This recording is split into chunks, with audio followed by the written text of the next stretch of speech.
See there, you can see the box was damaged right there. Goes through the inside, right there, and then onto the drone as I was sitting in here.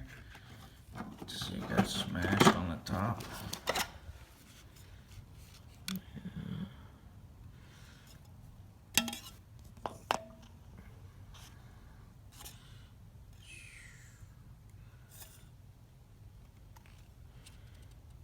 So yeah, it looks like it took a pretty hard hit.